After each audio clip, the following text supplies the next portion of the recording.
মৰমৰ ছাত্ৰ ছাত্ৰীসকল, আজি আমি আলোচনা কৰিম 10মান শ্ৰেণীৰ অসমীয়া সাহিত্য চয়নিকাৰ 14 নম্বৰ পাঠটি। আগৰ পাঠবোৰ আমি বিতংভাৱে আলোচনা কৰিছোঁ। মাজৰ প্ৰশ্ন আৰু প্ৰশ্নাৱলীৰ যিখিনি প্ৰশ্ন আছে তাৰে ভিতৰৰ আৰু প্ৰশ্নখিনি মই যুগুত কৰি তোমালোকক দি দিছোঁ। প্ৰত্যেকটো লেচনৰ কাৰণে প্ৰত্যেকটো বেলেগ বেলেগ ভিডিঅ' তোমালোকক দি দিছোঁ। আজি আমি আলোচনা কৰিম ধৰ ঝাৰু ধৰ ভাই। এইটোৰ প্ৰশ্নাৱলীৰ প্ৰশ্নখিনিৰ লগতে মই ভিতৰুৱা কিছুমান প্ৰশ্ন আছে সেইখিনিও মই আলোচনা কৰিম। তো মোৰ মৰমৰ ছাত্ৰ ছাত্ৰীসকল, তোমালোকক মই মোৰ এই RS টিউশ্যন চেণ্টাৰ চেনেললৈ তোমালোকক স্বাগতম জনাইছোঁ। আশা কৰিছোঁ তোমালোকে মোক আগুৱাই লৈ যাবা আৰু তোমালোককো যাতে মই ভাল এটা HSLCৰ ভাল ৰিজাল্ট এটা ফলাফল এটা আনিব পাৰোঁ, তাৰ কাৰণে মই চেষ্টা কৰিম। গতিকে তোমালোকে চোৱা, এইটো ধৰ ঝাৰু ধৰ ভাই, এইটো হৈছে অম্বিকাগিৰি ৰায়চৌধুৰীৰ দ্বাৰা ৰচিত। ইয়াৰে প্ৰশ্নাৱলীৰ প্ৰশ্নখিনি আমি প্ৰথমতে আলোচনা কৰি লওঁ। চোৱা, ভাৱ বিষয়ক এইটো প্ৰথমতে আছে কি 1 নম্বৰ অতি চমু উত্তৰ দিয়া। অম্বিকাগিৰি ৰায়চৌধুৰীক কি আখ্যা দিয়া হৈছিল? এইখিনি মই গোটেইখিনি যুগুত কৰি লৈছোঁ। চোৱা, এইখিনি চোৱা, ভাৱ বিষয়ক প্ৰশ্ন, অতি চমুকৈ উত্তৰ দিয়া। অম্বিকাগিৰি ৰায়চৌধুৰীক কি আখ্যা দিয়া হৈছিল? অম্বিকাগিৰি ৰায়চৌধুৰীক অসম কেশৰী আখ্যা দিয়া হৈছিল। 2 নম্বৰটো হৈছে সাতাম পৰহীয়া সোণৰ চোতাল ঘৰ কিহেৰে পোত খাই আছে বুলি কবিয়ে কৈছে? সাতাম পৰহীয়া সোণৰ চোতাল ঘৰ বহু যুগৰ ভোহৰ প্ৰতীক পোত খাই আছে বুলি কবিয়ে কৈছে। জাতিৰ জীৱন মনোহৰ কৰিবলৈ কবিয়ে কি বেশেৰে ঝাৰু ধৰিবলৈ কৈছে? জাতিৰ জীৱন মনোহৰ কৰিবলৈ কবিয়ে বীৰ বেশেৰে ঝাৰু ধৰিবলৈ কৈছে। তাৰে পিছৰ প্ৰশ্নটো চোৱা, কবিয়ে চাই থাকোঁতে মুখ কিহেৰে ভৰি পৰিল বুলি কৈছে? কবিয়ে চাই থাকোঁতে মুখ, চোৱা, কবিয়ে চাই থাকোঁতে মুখ কাজল ছাইৰে ভৰি পৰিল বুলি লিখিছে। তাৰে পিছৰটো 2 নম্বৰটো চোৱা, হল এৱে তোৰ সময় হবৰ জাতিৰ ঝাৰুধাৰ যে ভাই। কৈছে হল এৱে তোৰ সময় হবৰ জাতিৰ ঝাৰুধাৰ যে ভাই। ইয়াত কবিয়ে কি কাৰণে জাতিৰ ঝাৰুধাৰ হোৱাৰ সময় হ'লহি বুলি উকিয়াইছে? পৰাধীন ভাৰতক স্বাধীন কৰিবলৈ মহাত্মা গান্ধীৰ নেতৃত্বত যি অহিংসা আন্দোলন দেশজুৰি চলিছিল, সেই আন্দোলনৰ কবি অম্বিকাগিৰি ৰায়চৌধুৰী অংশীদাৰ আছিল। ভাৰতবাসীৰ মাজত হিংসা ভেদাভেদ ঘৃণা ঘৃণীৰ ভেম কত যে মলিমামৰ পৰি অসমৰ সোণৰ চোতাল আনৰ জাবৰেৰে ভৰি পৰিছিল। তাৰে পিছৰখিনি চাবা, উক্ত কবিতাফাঁকিৰ দ্বাৰাই কবিয়ে পৰাধীনতাৰ কলংক আঁতৰাই দেশ হেৰুওৱা স্বাধীন পুনৰ উদ্ধাৰ কৰিবৰ বাবে কবিয়ে ভাৰতবাসীক ঝাৰু ধৰিবলৈ আহ্বান কৰিছে, যাতে এইবোৰ শাৰী আঁতৰাই ভাৰতবৰ্ষ তথা অসমক পৰিষ্কাৰ কৰিবলৈ জাতিৰ ঝাৰুধাৰ হোৱাৰ সময় হ'লহি বুলি কবিয়ে সকলোকে উকিয়াই দিছে। যদি এনে নকৰে তেনেহ'লে চিৰকাললৈ ভাৰতবাসী তথা অসমবাসী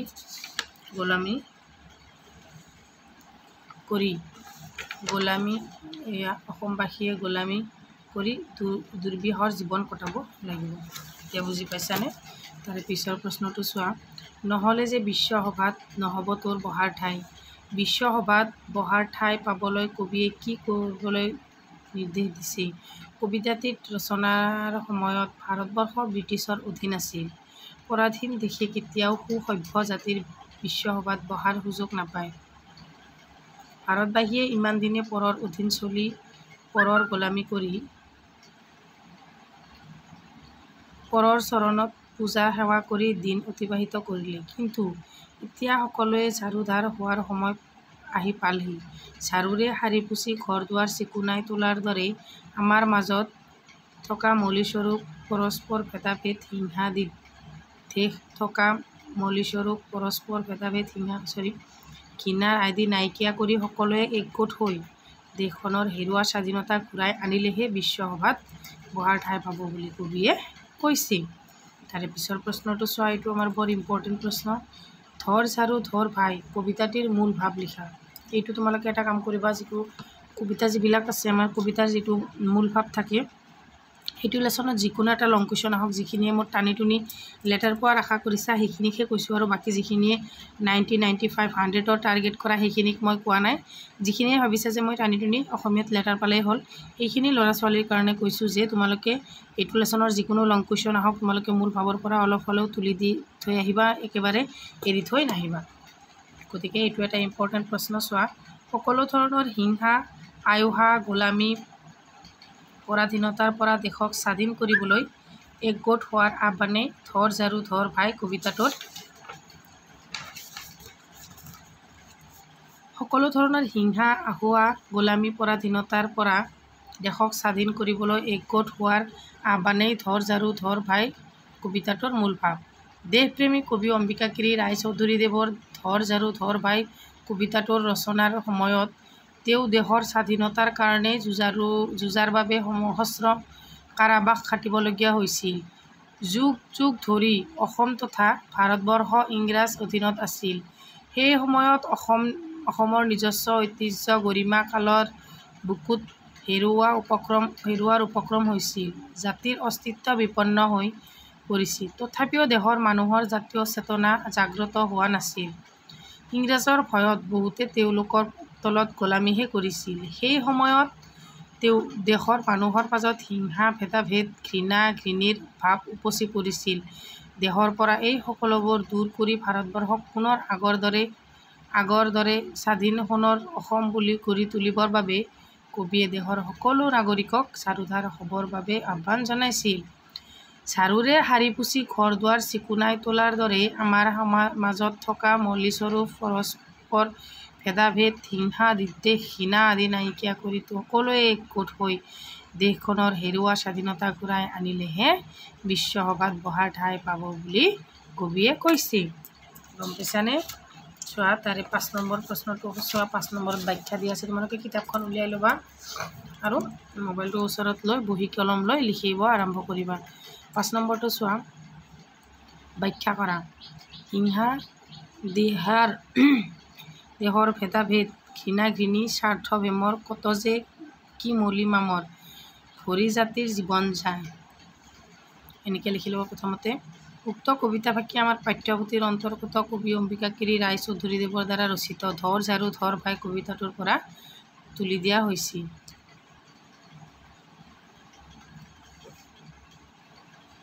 উক্ত কবিতাফাঁকি তুলি দিয়া হৈছিল।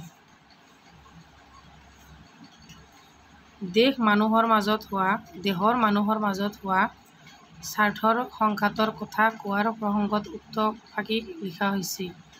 চোৱা, তাৰপিছত চোৱা, ভাৰতবৰ্ষ তথা অসমত বহু বছৰ ধৰি ইংৰাজসকলে ৰাজত্ব কৰি আহিছিল আৰু দেশখন শাসন কৰিছিল। সেই সময়ত অসম তথা ভাৰতবৰ্ষ নিজস্ব ঐতিহ্য গৰিমা কালত বুকুত হেৰুওৱাৰ উপক্ৰম হৈছিল। জাতিৰ অস্তিত্ব বিপন্ন হৈ পৰিছিল। তথাপি দেশৰ মানুহৰ জাতীয় চেতনা জাগ্ৰত হোৱা নাছিল। ইংৰাজৰ ভয়ত বহুতে তেওঁলোকৰ তলত গোলামীহে কৰিছিল। ব্যক্তিগত লাভৰ বাবে এজন মানুহে আন এজন মানুহক হিংসা কৰিছিল।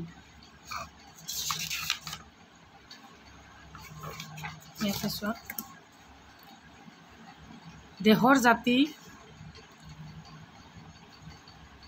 জাতি ধ্বংসৰ পথলৈ গৈ আছিল। সমাজত পৰস্পৰৰ মাজত থকা ভেদাভেদ, হিংসা, খিয়লা-খিয়লি আদিবোৰ হৈছিল মলিস্বৰূপ। এই মলিবোৰ সমাজত বেছি হৈ যোৱাৰ ফলত এটা জাতিৰ জীৱন যায় বুলি কবিয়ে কৈছে। সেয়ে এই সকলোবোৰ দূৰ কৰি জাতিটোক উদ্ধাৰ কৰিবলৈ বীৰ বেশেৰে ওলাই আহিবলৈ কবিয়ে সকলোকে আহ্বান জনাইছে। এতিয়া বুজি পাইছে চাগে? তাৰে পিছত খ নম্বৰ প্ৰশ্নটো চোৱা, ব্যাখ্যাটো। ধৰ ঝাৰু ধৰ ভাই আৰু চাবৰ সময় নাই, চাই থাকোঁতে মুখত কেৱল ভৰিল কাজল চাই। ইয়াতে চোৱা, এনেকৈ প্ৰথমতে এইখিনি লিখি ল'বা। উক্ত কবিতাফাঁকি আমাৰ পাঠ্যপুথিৰ অন্তৰ্গত সাহিত্য চয়নিকাৰ অন্তৰ্গত কবি অম্বিকাগিৰি ৰায়চৌধুৰীদেৱৰ দ্বাৰা ৰচিত ধৰ ঝাৰু ধৰ ভাই কবিতাটোৰ পৰা তুলি দিয়া হৈছে। এনেকৈ প্ৰথমতে অলপ লিখি ল'বা এটা পেৰেগ্ৰাফ। তাৰে পিছৰ পেৰেগ্ৰাফটো কি কৈছে তাত সেইখিনি কথা লিখিবা। পৰাধীনতাৰ কবলত পৰি হিংসা, ভেদাভেদ আদিৰ মলি মামৰে ধৰি পৰা দেশখনক উদ্ধাৰ কৰিবলৈ দেশবাসীক আহ্বান জনাবলৈ গৈ কবিয়ে কবিতাফাঁকিৰ আৰম্ভণিতে এনেদৰে উল্লেখ কৰিছে। তাৰে পিছত চোৱা, তাৰে পিছৰ পেৰেগ্ৰাফটো হৈছে ইয়াৰ পৰা চোৱা, যেতিয়া ব্ৰিটিছসকলে আমাৰ ওপৰত অত্যাচাৰ কৰিবলৈ লৈছিল, আমাৰ সমাজ পৰাধীন হৈ থাকিবলগীয়া হৈছিল। সেই সময়ত আমাৰ দেশখন কলীয়া ডাৱৰে আৱৰি ধৰিছিল। তেতিয়া কবিয়ে আমাৰ মাজত থকা ভেদাভেদৰ ভাৱ আঁতৰাই সকলোকে একগোট হৈ দেশ স্বাধীন কৰিবলৈ ওলাই আহিবলৈ আহ্বান জনাইছিল। এতিয়া বুজি পাইছা? তাৰে পিছৰ প্ৰশ্নটো চোৱা, 6 নম্বৰ প্ৰশ্নটো, ধৰ ঝাৰু ধৰ ভাই কবিতাটোৰ মাজেৰে কবি ৰায়চৌধুৰী দেৱৰ স্বদেশ প্ৰেমৰ ভাৱ কিদৰে প্ৰকাশ পাইছে লিখা। এইটো এটা ইম্পৰ্টেণ্ট প্ৰশ্ন, গতিকে তোমালোকে এইটোকো মনোযোগ দিবা। ধৰ ঝাৰু ধৰ ভাই দেশপ্ৰেমী বিপ্লৱী কবি অম্বিকাগিৰি ৰায়চৌধুৰীদেৱৰ দ্বাৰা ৰচিত এটা দেশপ্ৰেমমূলক কবিতা। স্বদেশী আন্দোলনত যোগদান কৰাৰ সময়ত তেওঁ কেইবাবাৰো কাৰাবাস বৰণ কৰিবলগীয়া হৈছিল। কাৰাগাৰত তেওঁক পায়খানা শাৰী চাফাই কৰা কাম দিয়া হৈছিল। এই কাম কৰোঁতে তেওঁ বাঢ়নি চলোৱাৰ লগে লগে এই কবিতাটো ৰচনা কৰি গাই গৈছিল। ধৰ ঝাৰু ধৰ ভাই কবিতাটোৰ মূল সুৰটোৱেই হৈছে স্বদেশ প্ৰেম। এই কবি অম্বিকাগিৰি ৰায়চৌধুৰী জাতীয়তাবাদী চিন্তাধাৰাৰে পৰিপুষ্ট লোক। এটা সময়ত অসম ইংৰাজ শাসনৰ অধীনত আছিল। সেই সময়ত অসম তথা ভাৰতবৰ্ষৰ নিজস্ব ঐতিহ্য গৰিমা কালত বুকুত হেৰুওৱাৰ উপক্ৰম হৈছিল। জাতিৰ অস্তিত্ব বিপন্ন হৈ পৰিছিল। তথাপিও দেশৰ মানুহৰ জাতীয় চেতনা জাগ্ৰত হোৱা নাছিল।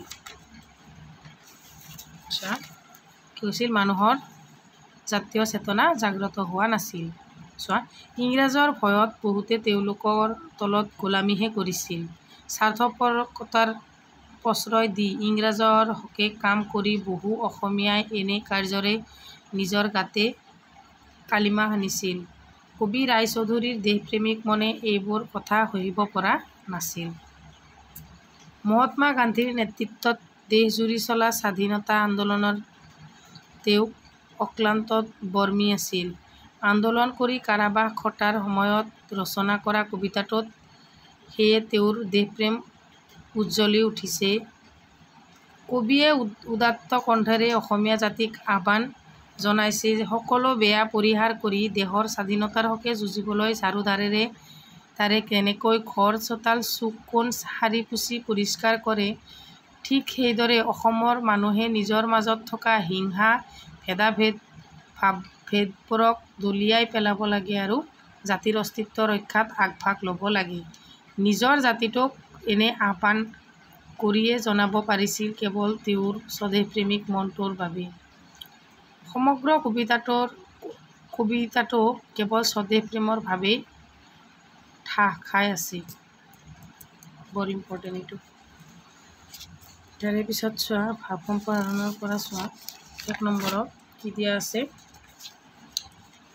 তলত দিয়া জুৰীয়া শব্দবোৰেৰে একোটাকৈ বাক্য ৰচনা কৰা। মই প্ৰশ্নখিনি আৰু দেখাই থকা নাই, এনচাৰখিনি চোৱা। ইয়াতে 1 নম্বৰটোতে আছে হিনে হিনে পৰৰ গোলাম হ'লে হিনে হিনে সকলো কাম কৰিব লাগে। তাৰে পিছৰটো চোৱা, ধাৰে ঋণে ব্ৰিটিছসকল অসমীয়াসকলে ধাৰে ঋণে হ'লেও তেওঁলোকক চৰণত পূজা দিবলগীয়া হৈছিল। তাৰপিছত ঘৃণা-ঘৃণী আমি এজনে আনজনক ঘৃণা-ঘৃণীভাৱে চাব নালাগে। জাহি জাবৰ কৰে ঘৰ লেতেৰা কৰে। সাৰি পুচি ঝাৰুৰে সাৰি পুচি আমাৰ চাৰিওকাষ চাফ চিকুণ কৰা হয়। মুলিমামৰ এটা সময়ত আমাৰ সমাজখন মুলিমামৰে ধৰি পৰিছিল। গতিকে বাক্য ৰচনাখিনি চালোঁ আমি। এতিয়া চাম তলৰ শব্দবোৰত মূৰ্ধন্য ন হোৱাৰ কাৰণ দৰ্শোৱা। Very very important. ইয়াৰ পৰা এটা এক্সামত আহিবই, পৰীক্ষাত আহিবই। মই এনচাৰখিনি লৈ আগবাঢ়িছোঁ। চোৱা, 1 নম্বৰটো হৈছে তোমালোকে কিতাপখন উলিয়াই ল'বা। সোণ কিছুমান শব্দত স্বাভাৱিকতে মূৰ্ধন্য হয়। সোণটোত স্বাভাৱিকতে মূৰ্ধন্য হৈছে।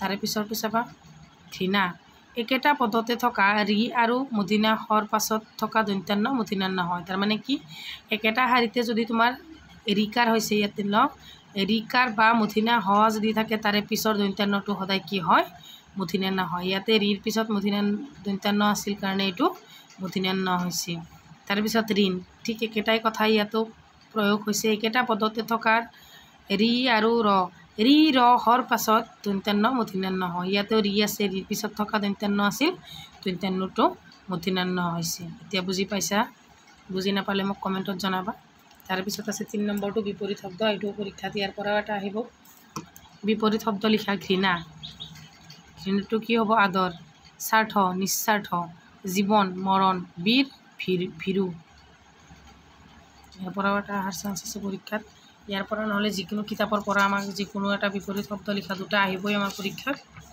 গতিকে কবিতাটোৰ যিখিনি আমাৰ প্ৰশ্নাৱলীৰ প্ৰশ্ন আছিল সেইখিনি আমাৰ আলোচনা কৰা হৈ গ'ল তাৰে পিছত মই ভিতৰুৱা কিছুমান প্ৰশ্ন আছে যিখিনি মই এতিয়া আলোচনা কৰিম এইখিনি প্ৰশ্নাৱলীৰ গোটেইখিনি আলোচনা কৰা হৈ গ'ল ভাৱ বিষয়কখিনিও আলোচনা কৰা হ'ল এতিয়া মই মাজৰ পৰা কেইটামান প্ৰশ্ন যুগুত কৰি লৈছোঁ সেইকেইটা আলোচনা কৰিম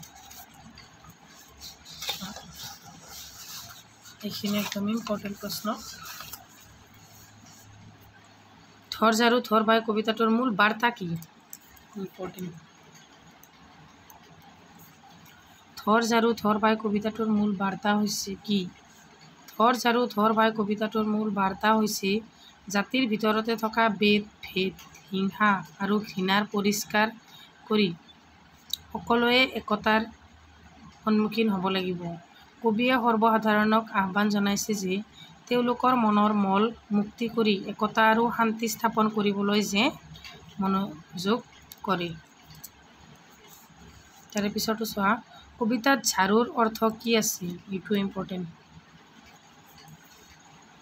কবিতাত ঝাৰু শব্দৰ ব্যৱহাৰ পৰিষ্কাৰ কৰাৰ পৰিসৰে কৰা হৈছে ইয়াৰ দ্বাৰা কবি সমাজৰ মল মুক্তি অৰ্থাৎ বিভাজন হিংসা আৰু ঘৃণা দূৰ কৰিবলৈ আহ্বান জনাইছে কবিতাত সোণৰ চাতালৰ অৰ্থ কি সোণৰ চাতাল হৈছে এক মূল্যৱান আৰু ঐতিহ্যপূৰ্ণ ঠাই কবিতাত এই শব্দৰ দ্বাৰা ভাৰতৰ গৌৰৱময় ঐতিহ্য আৰু মুক্তিপ্ৰাপ্ত দেহৰ স্বাৰ্থকে চিহ্নিত কৰা হৈছে কবিতাত হিংসা দেহৰ উল্লেখ কিয় কৰা হৈছে হিংসা দেহৰ উল্লেখ কবিতাত সমাজৰ ভিতৰতে থকা শত্ৰুতা ঘৃণা আৰু পৰস্পৰ ভেদাভেদৰ প্ৰতীক হিচাপে কৰা হৈছে কবি এই সকলো অশান্তি আৰু বিভাজন দূৰ কৰি